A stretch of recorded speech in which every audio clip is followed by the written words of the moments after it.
Okay, this is Nick Dutch back on the camera again one more time, talking about the Witch's Pyramid, which is a small selection of ideas, which has been iterated and reiterated by a number of different occultists over the past couple of hundred years. It includes the idea of to know, to will, to dare, and to be silent, and then of course there's a more recent addition, which is to go. Now, in modern day witchcraft and paganism, this is sometimes, I'm doing this kind of like a video response to the channel Ivy Wynd, spelled capital I-V-Y, capital W-Y-N-D, who's just done this cool video, okay, based upon more like witchcraft and spellcasting ideas associated with this.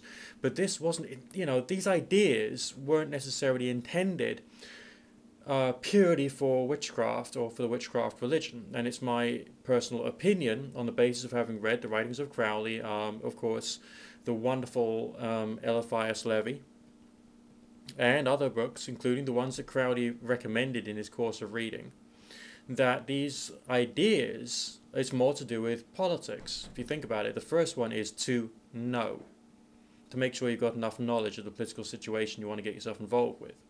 Then to will, namely to actually want to create a change, to feel it inside you that you want to try and create a change in society.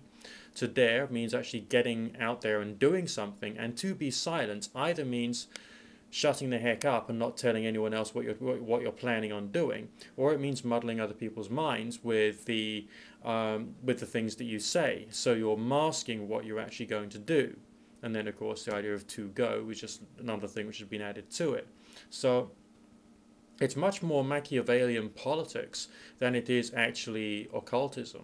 But of course, it's been utilized by Wicca and paganism, the occult community, and so on and so forth, but with a lack of respect, so I see it, for what I believe it was originally intended for.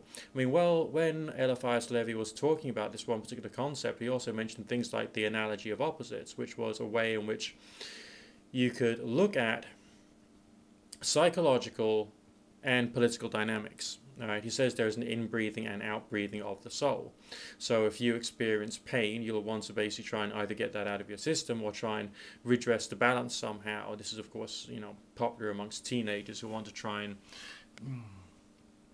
get some kind of like revenge for some kind of harm which is done to them, even up the score or whatever.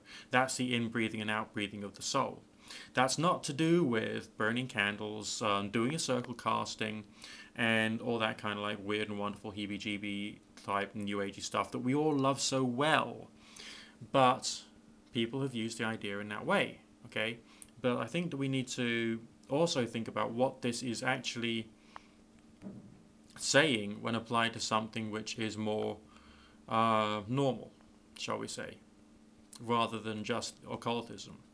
It's my opinion that probably it was the intention in the earlier occult lodges to use these ideas within a ceremonial setting as an analogy to things you would need to use in the outer world. Alright, so people would then be taken through various stages of initiation, various forms of ritual, and so on and so forth. And they would do various actions, and they would draw various diagrams which would explain the concepts that they would need when they go out in the political world, and they will be basically mentally programmed to be able to tell people about these things and to use these ideas in their practices. So let's say you're on YouTube, okay? There's a change you want to bring into society. All right, you know what change that is.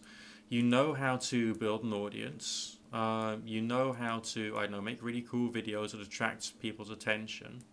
You've got a strong willpower to create a particular form of social change. Maybe you create allegiances with all the relevant political groups in whatever sector of society it is, and you gear your videos to that particular group of people. So that's taking your knowledge and also your will. The idea of to will means to actually do things, as well as to dare, meaning to be brave enough to put your reputation on the line so that you can start to achieve the goals that you want.